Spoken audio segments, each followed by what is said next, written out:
পৰহি কি কৈ গ'ল তাৰ পিছত তুমি গাখীৰ খা আৰু যদি বৰষুণত তাৰ বাসন ৰখা নাই তেনেহ'লে মই বিচনা পাৰোঁনে মই কিমান নিষ্ঠুৰ এইটো বাদ দে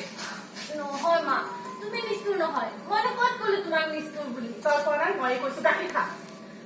মা তুমি ভাবিব পাৰিছানে আজি মই কিমান সুখী মই একো ভাবিব নোৱাৰো এতিয়া মোৰ বহুত কাম আছে নুঠিবা এনেকৈ থাকা ৰাজ্যৰ ফালৰ পৰা তোক সন্মান দিব তেওঁ ৰাজকবিৰ মৰ্যাদাপূৰ্ণ আসনত বহিব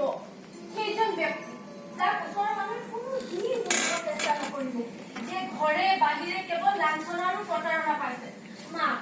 তুমি এতিয়াতো বিশ্বাস কৰিছা যে মোৰ ভাৱনা নিৰৰ্থক নহয় মইতো ক'লোৱে নহয় মোৰ চিন্তা ভাৱনা কৰাৰ শক্তি নাইকিয়া হৈ গৈছে বুলি কিয় মা কিয় তোমাৰ এনে আচৰণ তুমি তেওঁৰ সম্বন্ধে কিয় উদাৰতাপূৰ্বক চিন্তা নকৰা মোৰ সেই সময় পাৰ হৈ গৈছে য'ত মানুহে বাস্তৱতাৰ পৰা নোচোৱা হৈ যায় আৰু তোমাৰ বাস্তৱ দৃষ্টি কেৱল তেওঁৰ ভুল দেখা পায় য'ত ভুল থাকে তাত ভুল দেখা যায় তেওঁৰ তাত তুমি কি ভুল দেখা পোৱা তেওঁ আত্মবিশ্বাস সীমিত নিজৰ বাহিৰে কাৰো প্ৰতি মোহ নাই কিয়নো তেওঁ মাতুলৰ গৰু চৰাবলৈ এই মেঘৰ মাজত বিভোৰ হয় মাতুল আৰু গৰুৰে মোৰ কোনো মতলব নাই মই নিজৰ ঘৰখন চাই ক'ব পাৰো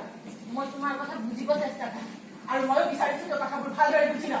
তই কওঁ যে তাৰ লগত তোৰ ভাৱৰ সম্পৰ্ক কি সেই ভাৱৰ সম্পৰ্ক মই সেই ভাৱনাৰ একো নাম নিদিওঁ মানুহে দিয়ে যদি তাৰ লগত তোৰ ইমানেই ভাৱনাৰ সম্পৰ্ক তেনেহ'লে কিন্তু বিয়া নাপাতি কিয় মা তুমি তেওঁৰ প্ৰতি সদায় অনুদান তুমি জানাই তেওঁৰ জীৱন পৰিস্থিতি নিদাৰু বিড়ম্বনাৰে অতিবাহিত হৈছে মাতুলৰ ঘৰত তেওঁৰ কি দশা হৈছে তেনে দৈন্যতাগ্ৰস্ত জীৱনত বিবাহৰ কল্পনাই বা কৰা যায় কিদৰে কিন্তু এতিয়া যেতিয়া দৈন্যতা আঁতৰিব অভাৱ আঁতৰিব তেতিয়া সম্বন্ধৰ পৰা হাত সাৰিবলৈ অভাৱ যিমান ডাঙৰ কাৰক অভাৱৰ পৰিসমাপ্তি তাতোকৈ বেছি ডাঙৰ কাৰক হ'ব পাৰে এয়া তোমাৰ নহয় বিলুমৰ ভাষা মই এনে ব্যক্তিক খুব ভালদৰে চিনি পাওঁ তাৰ আত্মপ্ৰেমৰ বিকাশত তই এটা উপাদান মাথো তই কি স্বতন্ত্ৰ ব্যক্তি নহয় তাৰ তোৰ প্ৰতি কোনো কৰ্তব্য নাই কাইলৈ তোৰ মাৰৰ দেহা নাথাকিব খাবলৈ খুদখন এটা নাথাকিব তেতিয়া তোৰ খাবলৈ কষ্ট কৰিব পাৰিব তই কৰিব পাৰিবি নহ'লে কওঁ এয়া মোৰ নহয় বিলুমৰ ভাষা মা জীৱনটো আজিলৈকে যেনেদৰে চলিছে আগলৈ এনেদৰে চলিব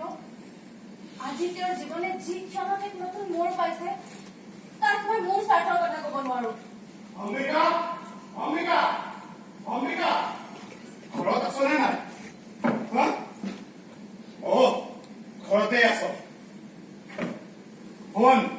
আজি মই গোটেই গাঁৱতে জনাই দিব বিচাৰো যে আজিৰ পৰা মোৰ কালিদাস নামধাৰী জীৱটোৰ লগত কোনো সম্পৰ্ক নাই কি হ'ল আৰু তোমাক মই তাক তুলি তালি ডাঙৰ দীঘল এইবাবে কৰিলো